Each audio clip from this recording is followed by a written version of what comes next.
Okay. Okay. Well, seeing as that it is 12:30, hi everyone. Welcome to the webinar. A few quick housekeeping notes before we start. First, we will be recording this webinar to post online for future viewing. And second, we will be saving question and answers until Dr. Mondloch, Anita, Sophia, and Claire have finished presenting. For Q&A, we're using the chat box on the side of your screen to take questions. Please feel free to type any questions that you have there, as we'll be keeping track throughout the event. And now, without further ado, I would like to introduce Dr. Tim Kenyon, the Vice President Research here at Brock University, who will be providing opening remarks and our land acknowledgement. I turn the virtual floor over to you, Dr. Kenyon. Thank you so much, Jane, and good afternoon, everyone.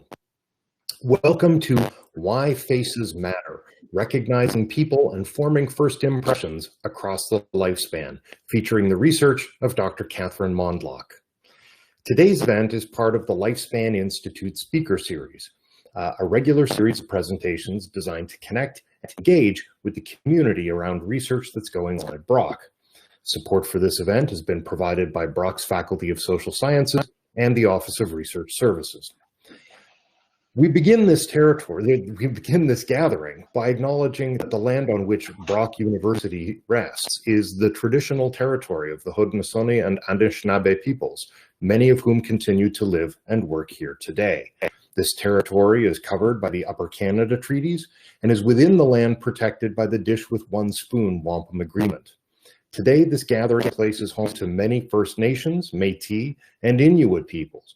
And acknowledging this reminds us that our great standard of living and the work of the university is directly related to the resources and friendship of Indigenous people.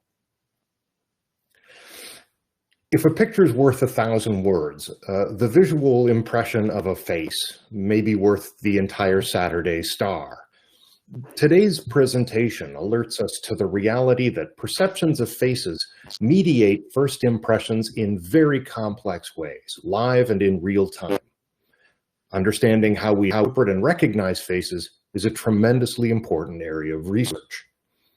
Many experts say babies are able to distinguish their parents' faces weeks after birth. And as babies grow, so does their ability to read the faces of their parents and others around them.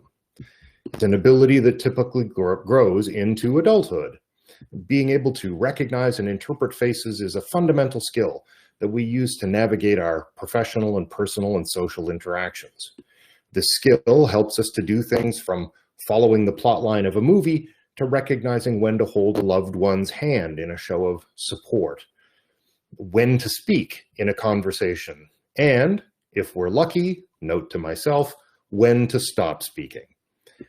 Yet we rarely consciously reflect on how our interpretations of people's faces can lead us to instantly judge them as perhaps being nice or mean, as trustworthy or shifty, lovable or detestable. It becomes a subconscious impression that can shape future interactions with that person. And like any such fast heuristic, it may be a source of serious misinterpretation rather than mere efficiency. Moreover, we may not be as good at recalling faces as we think we are. These are two of many crucial insights that Dr. Cathy Mondloch and her research team are sharing with us this afternoon. Dr. Mondloch is professor of psychology and director of Brock University's Face Perception Lab. She's an internationally renowned expert on facial recognition. Her work and her insights have been featured in documentaries and major media outlets. Dr. Mondloch's research areas include the development of face perception throughout the lifespan, recognizing facial identity, forming first impressions, and recognizing emotional expressions.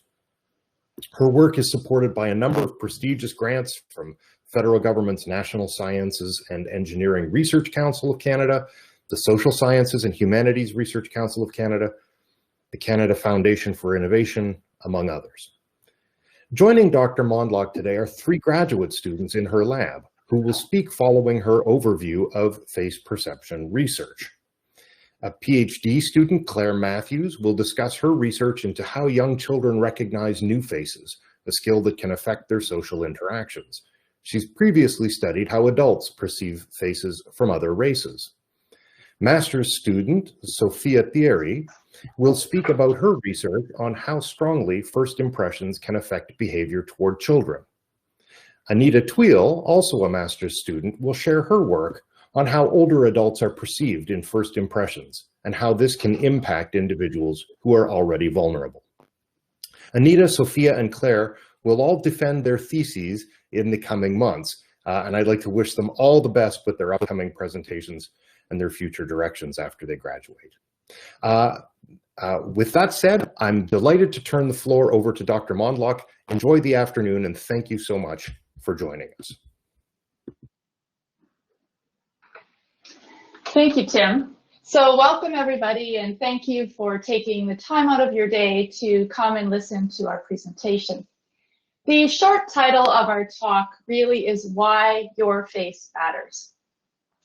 If you look at this array of faces on the slide on your screen, you'll automatically start processing certain kinds of information. For example, you will automatically judge how old somebody is.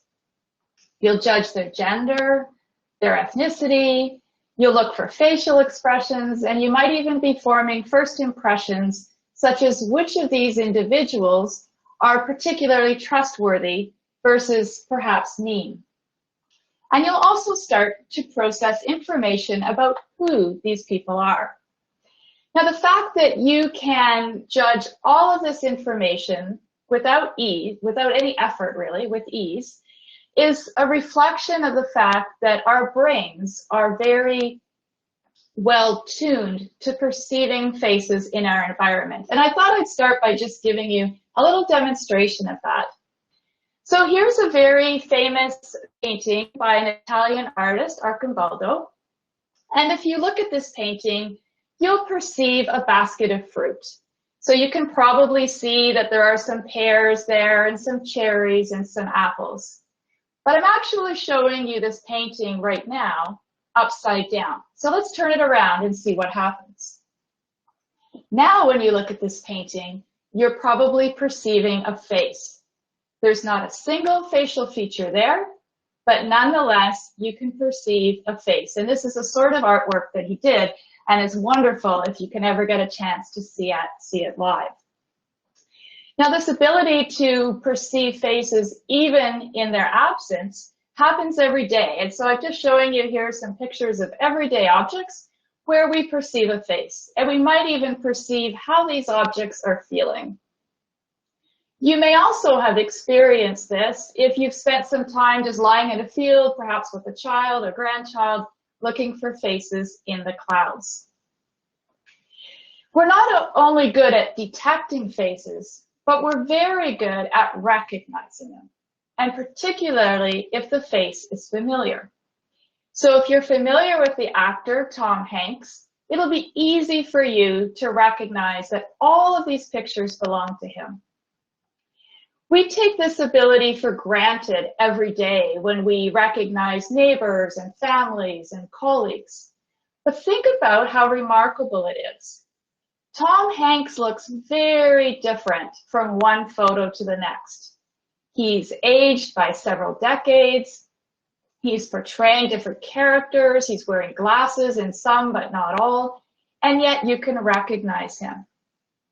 And the fact that most of us are very good at recognizing faces is why we as a society rely very heavily on photo ID.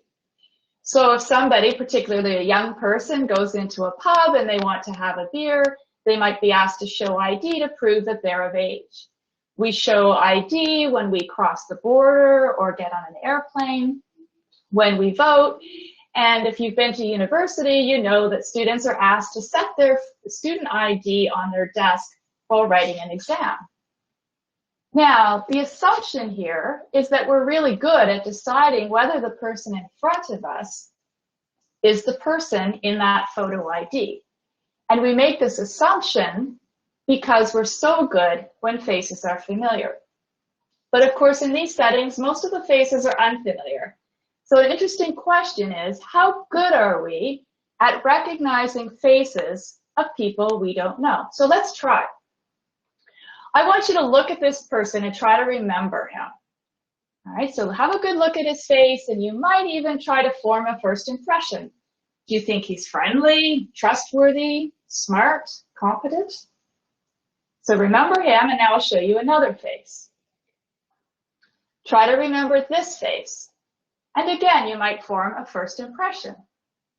Is he trustworthy, nice, smart, confident, shifty? All right, so remember them, and now let's look at them together. And now my question for you is this. Would you be surprised if I told you that these actually are two pictures of the same person? Both of these are pictures of Jared Loughner, the individual who shot a congresswoman back in 2011. If you know him, you would have recognized that these are both photos of him. But if not, it's almost hard to see that it's the same person.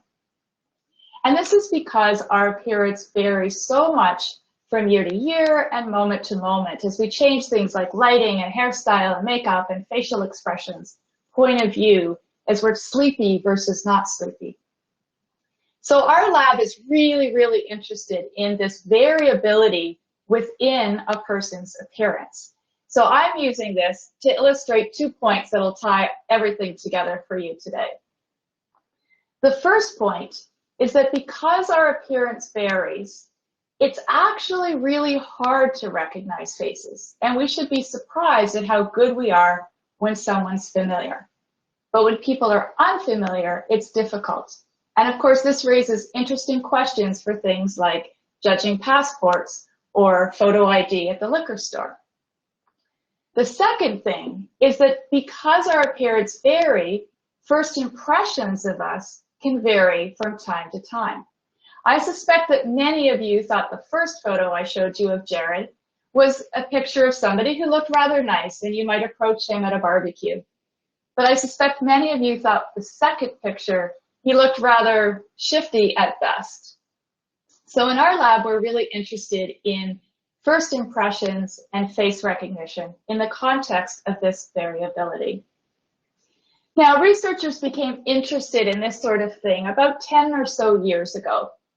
And the slide I'm showing you now comes from one of my favorite studies that came out of England. These researchers wanted to know, how good are we really at recognizing a face if the appearance varies?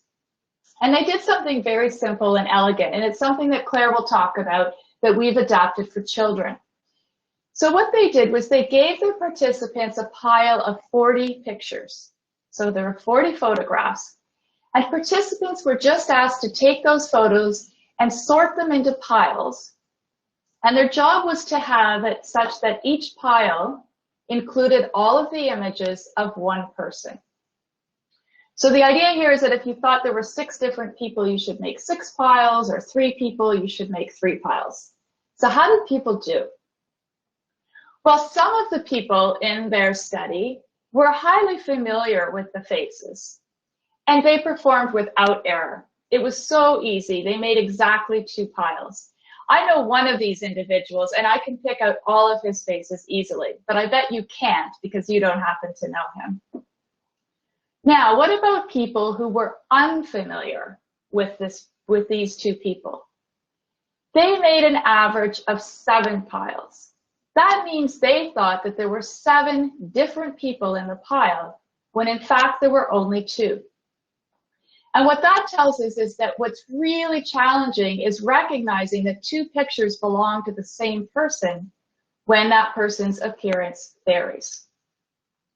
Now, all of the research in the face perception lab really focuses on a single question, which is how is our ability to perceive information in faces shaped by our experience?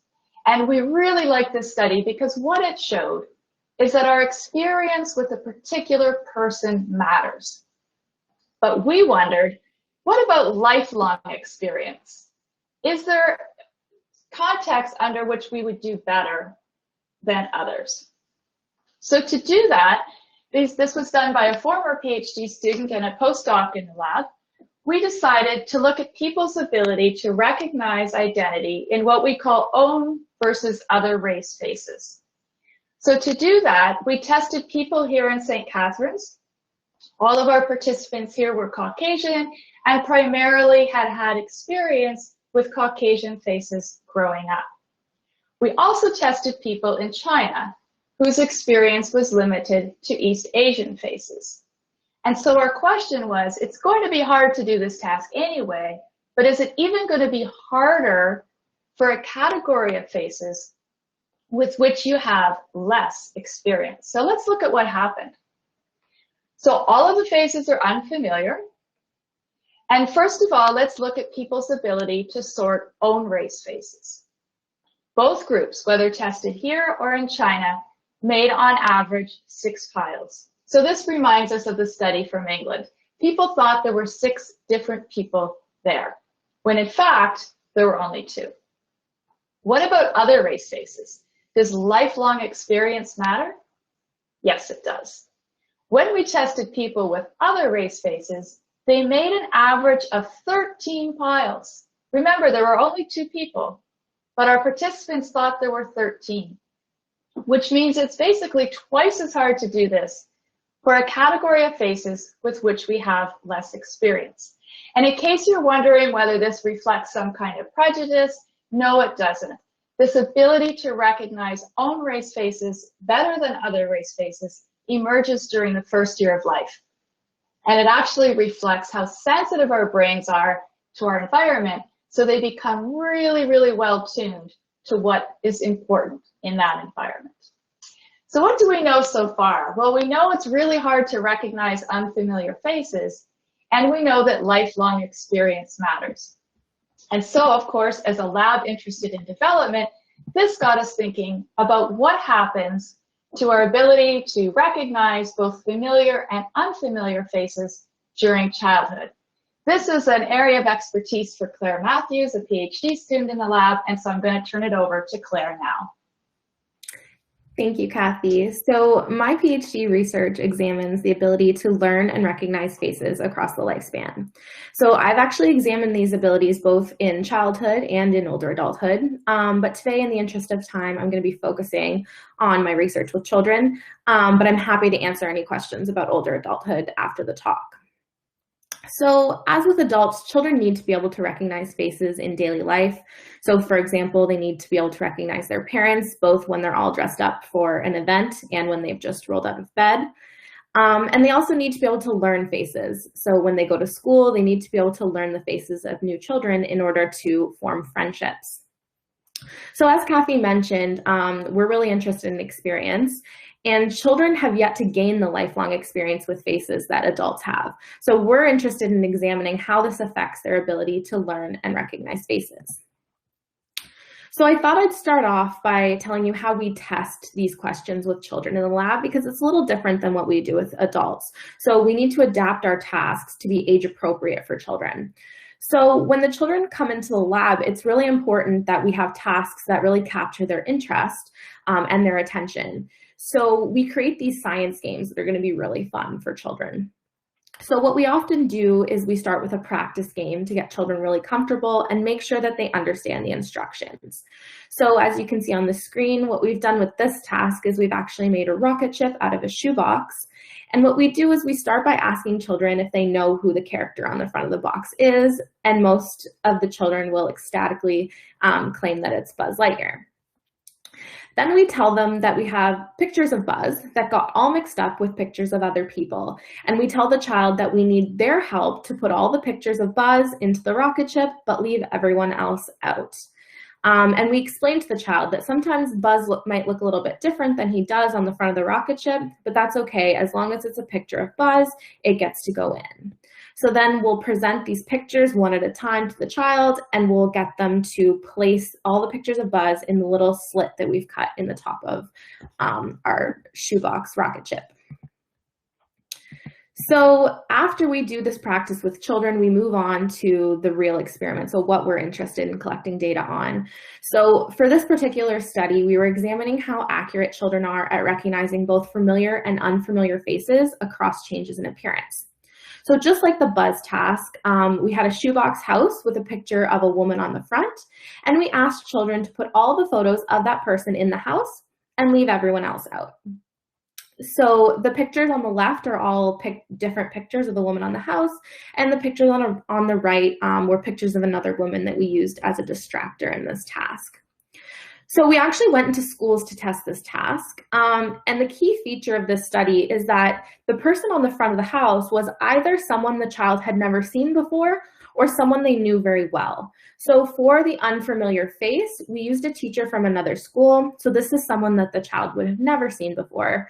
And the familiar face was actually the child's own teacher. So they had had this teacher for at least 3 months at the time of testing. So it's someone that they should be fairly familiar with. So let's start by looking at what happens when children sorted the photos of the unfamiliar face. So children do place some images of the teacher into the box, but they fail to recognize several of her pictures. So I've highlighted there a subset of that they might include into the box. And they also might include some images of a similar looking person as well, mistaking her for the person on the front of the box. When we look at how children of different ages perform on this task, we see that overall children are not as accurate as adults when recognizing the unfamiliar face, but this ability does improve with age between the ages of 6 and 12 throughout childhood. So now let's look what happens when children perform this task with a familiar face on the front of the box. So this would be their own teacher. And I'll start by telling you how children 6 years and older perform when doing this task with a familiar face. So these children perform this task with ease. By the age of 6, most children include every single picture of the teacher in the box, and they leave out all the pictures of the similar looking woman. So really by the age of 6, children are adult-like at recognizing a personally familiar face, even across lots of changes in her appearance. So I told you about the 6-year-olds, but what about those younger children? How do they do when they're trying to recognize a familiar face? So these young children rarely mix up their teacher with the similar looking woman, so they don't put those pictures in the box. And they are able to recognize some pictures of their teacher, but not all of them, like the older children. So they do leave out several images of their teacher, despite having known her for 3 months. So what this suggests is that the younger children still have difficulty at the age of 4 or 5 recognizing someone they know very well when their appearance changes. So I've shown you how children of different ages perform when asked to recognize familiar and unfamiliar faces. But another important question that we've studied in our lab is how we become familiar with a newly encountered face. So in other words, how do we go from just meeting someone for the first time and having difficulty picking them out in different pictures to being highly familiar with them, where we can recognize them across all sorts of changes. So Cathy told you that lots of changes in appearance make it very hard to recognize someone when we don't know them. However, it is exposure to all these ways that someone can vary their appearance that helps us learn their face and helps adults learn to become familiar with identities. So we were interested in how this plays out in childhood. So on the screen there, I have lots of different pictures on the left of someone that I'm familiar with, but you probably don't know. And they're all pictures of the same person. So having exposure to these pictures might eventually help you as you learn her face, know that the picture in the green is another picture of her, but the one in the red is a distractor. So let's look at how we tested this question with kids. So what we did was to test whether they benefit from viewing lots of different pictures of someone during learning. We created these fun storybooks for children as a way of introducing them to a new person. So we compared how children did when they learned only one picture of a new person during the story to when they had 6 different pictures of that person during the story. And we had some fun themes like outer space and under the sea to keep children engaged during the task. So just to give you an example of what our storybooks looked like, this is one from our Under the Sea story. So we would present a picture of the target, and we'd tell some interesting facts about Under the Sea to keep the kids engaged. And then we would move on through the story, and they would collect more pictures as they went on. So to give you an example, after we're done the story, what we do is we test children on their ability to recognize new pictures of the person they learned. So in this example, it would be the 6-image learning, where they had 6 images they collected, and they're all at the top there in those special gold frames that we put there for kids. And there's a picture in the middle of the sea, and we're asking children to decide if that picture is the person at the top that they learned, or if it's someone different. So this is an example of a new picture of the person they learned. And on the next slide, we have an example of someone different. So we had several different trials like this with different pictures where we tested children's ability to recognize that person in the center there. So what did we find? So I'm going to start off explaining the findings for children 6 and older. And you'll recall that these were the children that did just fine with a familiar face. They were really good at recognizing their teacher. So what we find here is when they're able to view lots of images during the storybook, their ability to recognize new pictures of that person increases. So they're better able to recognize pictures of that person from the story as they have more images, and they don't typically mix her up with pictures of the similar looking person. But what happens when we look at the 4- and 5-year-olds? You'll recall that these were the children that had difficulty recognizing their teacher. So how did they do when trying to learn a new face? So we did find that showing them lots of pictures helps them recognize pictures of the character, but it also increased the likelihood that they would mistake one of the similar looking identities for that person. So in other words, they seemed to just overgeneralize what they learned. So it's as if the exposure for these younger kids made them too accepting of changes in appearance, so much so that they accepted changes in a different identity, so this between identity variability, as just being further changes within a person, so just being further ways that this person that we taught them could vary. So they just completely overgeneralize their learning, which would be a problem in a real world situation. So what we conclude here is they're not quite as sophisticated at learning faces as the older children and the adults. So I've given you a lot of information, so I thought I would just summarize what we've talked about today. So I have this chart here, and when there's a green check mark, it indicates that children are performing like adults. So when recognizing unfamiliar faces, both 4- and 5-year-olds and 6-year-olds are not adult-like. They have even greater trouble than adults. But when the faces are familiar by the age of 6, children are great. They can perform this task with ease, even when the person changes their appearance, but 4- and 5-year-olds are still struggling. And as we saw when trying to learn faces, children are able to use exposure to variability to help them learn, whereas 4- and 5-year-olds overgeneralize that exposure, and it actually hinders their recognition a bit. So why is this important?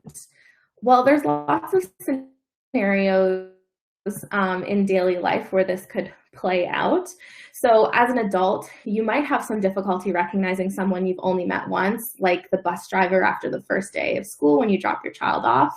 You might be thinking, is this the same person as yesterday when you go the next day? But children are going to have even more difficulty when recognizing that unfamiliar person, especially if their appearance has changed the next day. And even for highly familiar faces, we saw with the child's own teacher, we know that young children are going to struggle to recognize this person that, so for example, if the teacher comes to school looking different than they normally do, putting on makeup or wearing sunglasses at recess, this is going to affect the younger children more than the older children. And last example, when trying to make new friends at school, we know that lots of exposure to a new friend's face is the way that the child is going to be able to learn to recognize them day to day. However, for those children under 6, they might still mistake them for a similar looking child when trying to pick them out later on the playground. So thinking back to the example of Jared Loeffner that Cathy gave in the beginning, we've shown evidence now that variability in appearance across different images makes recognition difficult, and particularly difficult for children. So another factor that can make recognition that can arise from variability in appearance is first impressions. So our first impressions of a face are something that Anita is going to talk about. She's going to tell you what these are and the implications of those. So I'll turn it over to her now. All right, thank you, Claire. So I'm just going to start with an example to help demonstrate what first impressions are and how we form them. So I want you to imagine that you're on a hike, but you get a bit lost and you're not sure which trail to take. You come across these two women on the trail who are on the slide here. Which one would you be more likely to ask for directions? Most people would probably say the woman on the left because she looks friendly and trustworthy, while the woman on the right looks more aloof and unapproachable. So what you did in this situation was form first impressions of both women based on their face in that one moment, and then use those impressions to decide who to interact with. So these first impressions are the snap judgments we make every day about the people we meet, and we can form them in a fraction of a second within first seeing a face. And these impressions are not accurate, but they can still influence how we interact with other people. So as you might imagine, forming first impressions can have significant consequences in many areas of social life. So if you go to the next slide, we can see that it has an influence on criminal sentencing decisions. So if you've ever served on a jury before, you know that deliberations can take a long time. But a simple thing such as how trustworthy someone looks can influence a sentencing decision. So in the United States, convicted murderers who look more untrustworthy are more likely to be put on death row than to be given a life sentence. First impressions can also influence emergency healthcare responses. So one study found that first impressions of trustworthiness and distress had an influence on the priority code given to emergency patients, which then influences how fast they will be seen by a doctor. Another consequence of first impressions in everyday life is election outcomes. So millions of dollars are spent on election campaigns trying to convince voters why a specific candidate is the right choice. But researchers have found that the simple fact of which politician looks more competent can accurately predict election results. So I want you to take a second here to look at these two faces on the screen and decide which person you think looks more competent, the man on the left or the man on the right. Most people say that the man on the left looks more competent. He also won a congressional election in the US, and the man on the right was his opponent. So in this research, researchers have participants rate the faces of politicians on how competent they looked, and they found that politicians who looked more competent were more likely to be elected. Another study found that even children are able to accurately predict who will win an election based on how competent politicians looked. So you might wonder how we find out what kinds of first impressions people make of others. I'm going to talk a bit about how we do this research, specifically focusing on the research I did for my master's thesis, which is looking at first impressions of older adult faces. So in this study, we had participants view a series of older adult faces, and they were told to write down their first impressions for each face and to write whatever came to mind until they couldn't think of anything more. And we had both young and older adults do this in order to compare what kinds of first impressions people made of older faces depending on what age group they were in. So I'm now going to show you some examples of what people wrote. So in response to a male face, a young adult wrote that he looked kind, gentle, and soft-spoken. And in response to a female face, an older adult wrote that she looked happy, lively, and interested in life. So from all these responses from both young and older adults, we can then make a word cloud like this one here that shows all the different words participants provided that refer to personality traits. So this word cloud on the slide is of words given by young adults in response to older adult faces. And the larger the word, the more often it was used. So here you can see that kind, friendly, sweet, and fun were used often by young adults. And if we go to the next slide, we can see all the trait words given by older adults in response to older faces. So older adults also use kind and friendly the most often, along with phrases such as hardworking, sense of humor, etc. If we compare both of the word clouds, there are both similarities and differences between the younger and older adult responses. But overall, the words that both age groups provided in response to older faces were very similar. And we can see that both young and older adults use mostly positive words and language to describe older faces. And looking at these words, we can also see that certain words will probably be very related to each other. So for example, someone that is seen as friendly would probably also be seen as kind and approachable. So in the next step of the study, we performed a statistical analysis that will help us see which words are highly related to each other. And this allows us to summarize all of these words that people use when forming first impressions into just the 1 or 2 ways in which our perceptions of faces vary. So we found that these main words that can describe our first impressions depend on how old the faces are that are being judged. So in young adults, the most common traits for us to see are trustworthiness and dominance. For children's faces, the most common traits for adults to see are niceness and shyness. And based on the research I did for my master's, we now know that the most common traits for us to see for older adult faces are friendliness and confidence. So even though the words are different for different age groups, there are some similarities. So we know that niceness for children's faces and trustworthiness for young adult faces are very similar. And we also think that friendliness for older adult faces is also very similar to niceness and trustworthiness. Because in all 3 age groups, these cues tell us whether someone wants to help us or harm us, and whether we should approach or avoid someone. However, we also know that our impressions of children and young adults are different because shyness and dominance are different. So in young adults, first impressions of dominance tell us whether someone is a threat and if they have the ability to carry out a specific action. So whether they will actually be able to help us or harm us. And it then makes sense that shyness for children is different from dominance, since we do not normally assess children for whether they pose a threat to us. So we still need to test whether confidence impressions for older adult faces are different from dominance, but we think that they might be somewhat similar in that they help us determine whether someone is capable of carrying out a specific action. So as I mentioned previously, the first impressions we make are not accurate, but they still impact how we act towards others.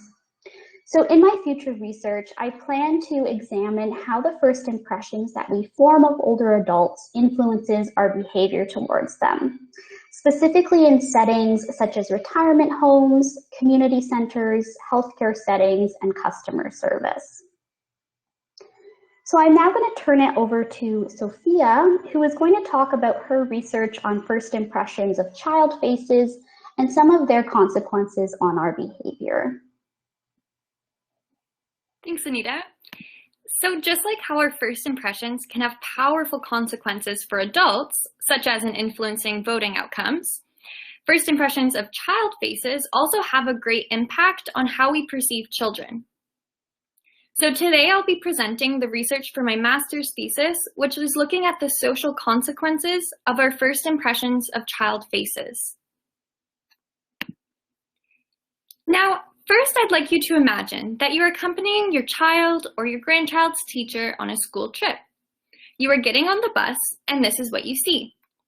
With a quick glance, you've already formed an impression of the children and an interpretation of their behavior. How would you interpret this situation? Here, I might just think that the girls are playing around. This perception would then influence how I choose to respond to their behavior. My actions are likely to be different if my first impression of the girl in the pink was negative. Perhaps then I'd be harsher in my approach to her actions. So in other words, with no other information available, my response is likely to be very different depending on whether my first impression of the child's face was positive or negative. So in my research, I'm interested in investigating just how powerful these subtle facial cues are at biasing adults' interpretations of children in ambiguous situations, where the behavior of the child is not clear. So, to examine how adults perceive children in ambiguous situations, we created a series of ambiguous scenes. Now, what do you think is happening in this picture? Without a face on the main child, half of you are likely to say that they are building blocks together, while the other half might say that one child is about to destroy the tower. The scene is ambiguous. Now, in the real study, these scenes were presented with a photograph of a child's face that was previously rated as either high or low in niceness. How would you interpret this scene? Now, I imagine that the majority would think that this child is about to destroy the tower. This is an example of where the child has a face that was previously rated as being low in niceness. Now, how would you interpret this next scene? It is likely that you will now perceive that these children are playing, and this is an example of a child with a face that was previously rated as high in niceness. So here you can see how your interpretation is likely to change based on the child's facial appearance. Now, this is one of the scenes that was used in our task, but in the real study, before seeing the scene, participants were first introduced to a child with their photograph, and this allowed them to create an initial first impression. Again, the child's face was previously rated as being either high or low in niceness. In this example, the child's face was previously rated low in niceness. Then, participants saw that same child in a scene, and they were asked to tell a story about what they believed to be happening in the picture. Overall, there were 4 scenes that participants saw, 2 with a face previously rated as high, and 2 with a face previously rated as low in niceness. So in other words, the scenes were always the same, and all that changed was whether the child's face shown to the participants was previously rated as high or low in niceness. Now, what we found was that the scenes involving a high nice face were interpreted more positively by adults. For example, in this scene, when presented with a high nice face, participants were more likely to say that the child was returning the lost money. However, if the face was previously rated low in niceness, adults were more likely to say that the child was stealing the money. So in other words, overall, what we found was that when children were presented with a face previously rated high in niceness, they were more likely to be given the benefit of the doubt. Now, what about in cases where the behavior is no longer ambiguous? Imagine that you're babysitting a child for the first time, you hear a loud crash, so you walk into the room, and this is what you see. Now, there's no question about what happened, but now what's ambiguous is the child's intention. Did they do it on purpose, or did they do it by accident? I'm sure you can all think back to a time where a child did something that was perhaps a little naughty and said to you, "I swear it was an accident." Did you believe them? Likely their personality and their past behavior played a role in your response, but what if it was the first day of school or the first time meeting you? What happens when the only cues that you are given are based on your first impression? So, to look into this question, again in the study, we first presented participants with a photograph of a child's face previously rated high or low in niceness. On the slide here, the child has a high nice face. Then, after viewing the child's face, participants read a short story about a misbehavior done by the child. Then, they were asked to select whether they thought that the behavior was done on purpose or by accident. The example on the slide here is, today at school, Eric spilled paint on their classmate's drawing. Did Eric spill the paint on purpose or by accident? What do you think? Well, based on the photograph that was shown to you previously, the majority of participants selected that Eric spilled the paint by accident. Again, this is an example of a face rated high in niceness. Now, this was not the case if the face was rated low in niceness. In this case, participants were more likely to say that Eric spilled the paint on purpose. So overall, to summarize this next task, although participants were always presented with the same misbehavior, if the child was presented with a high nice face, their misbehavior was more likely interpreted as being an accident. In real life, you can imagine that this might result in one child receiving a pass while the other child receives a timeout for the same behavior. So to summarize, in cases where the behavior was ambiguous and in cases where the behavior was negative but the intention was ambiguous, children with high nice faces were more likely to be given the benefit of the doubt. Again, these first impressions are not accurate, but here you can see how these facial cues risk biasing adults' perceptions of children. Implications of this research are that these first impressions likely have lasting effects on development. For example, children perceived as nice may result in enjoying more positive interactions with adults. This is not at all fair, and this is a bias that is likely to result in differential treatment for children perceived with a high versus a low nice face.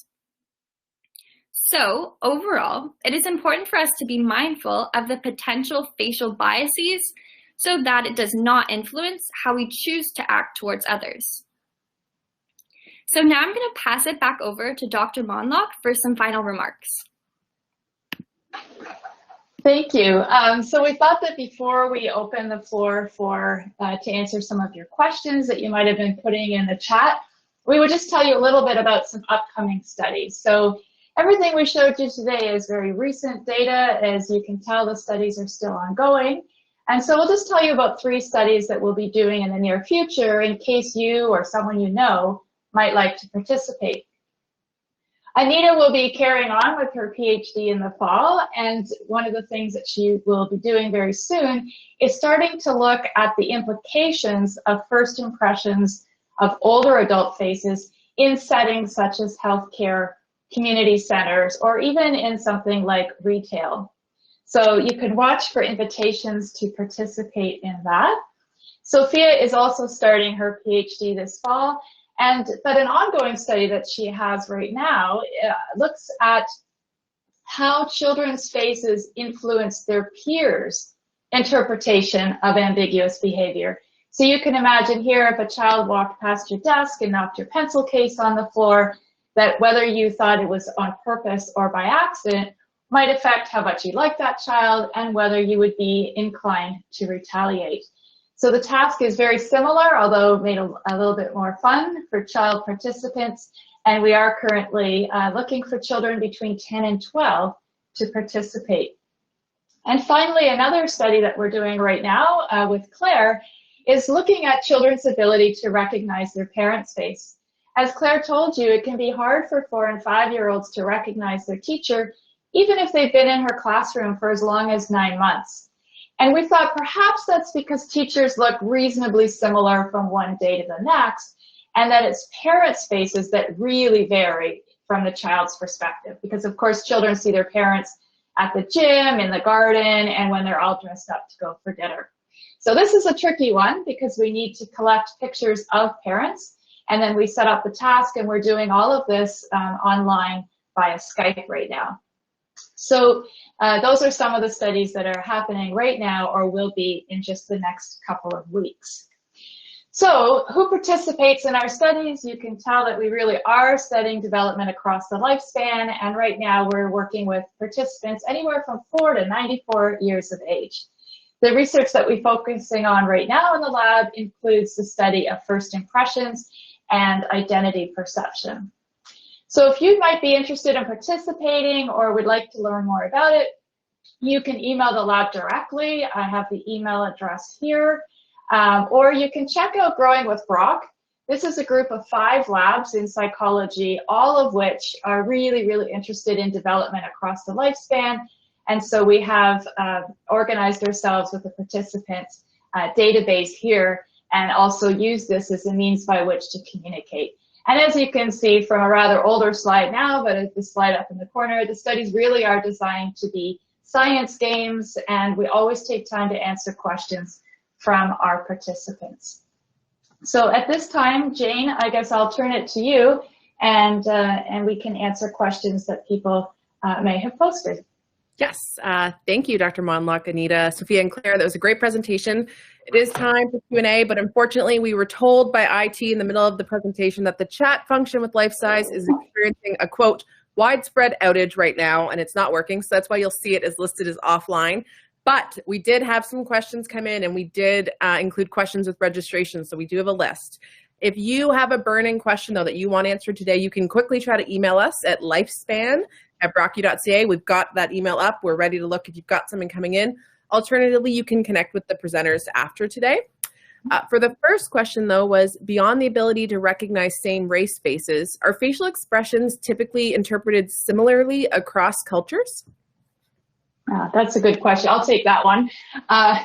So yes, if you look at studies across cultures, there's a fair bit of similarity.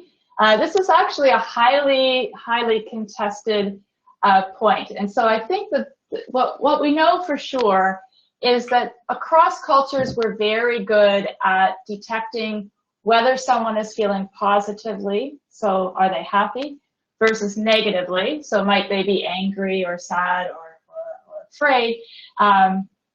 We're less good at telling those negative expressions apart. And certainly in remote cultures where there's very little exposure to Western culture, we do see cultural differences, which tells us that even emotional expressions and our production of them and our interpretation of them is shaped by experience. And I can tell you that Claire and Sophia published a paper recently looking at how children learn to recognize expressions, and language seems to play a big role there. So it would make some sense that we'll see cross-cultural differences as well.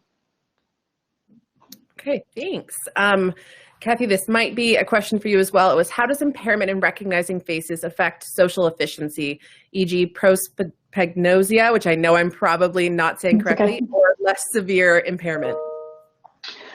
Right, so there are huge individual differences in people's ability to recognize faces. There are actually people out there that we call super recognizers.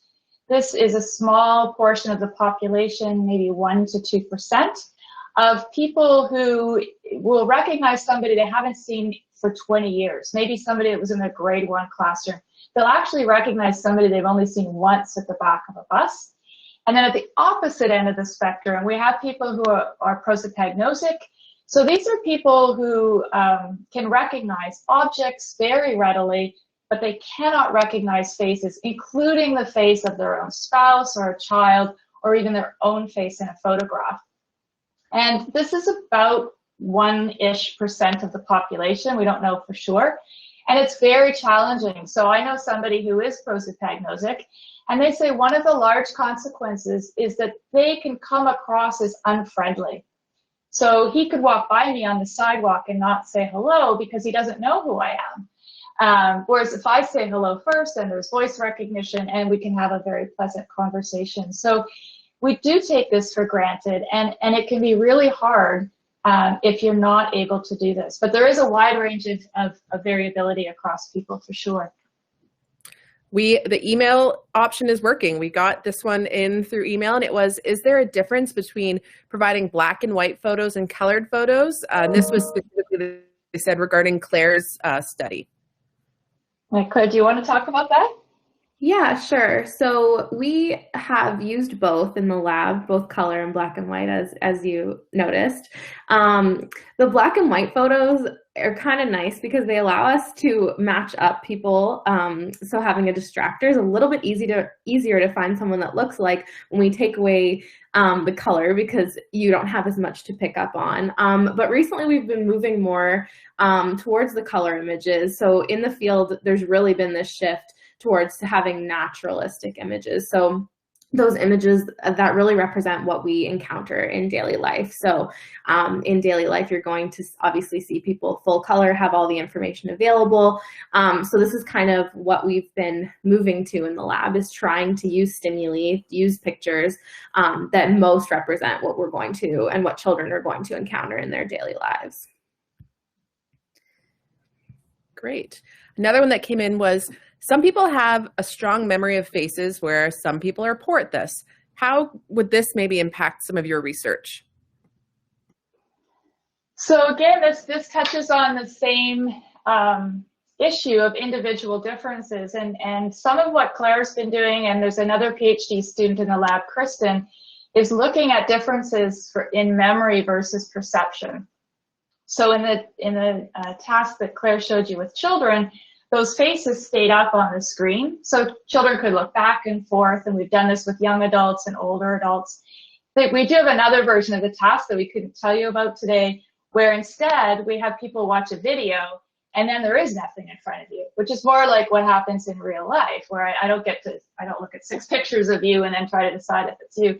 And so that's introducing memory.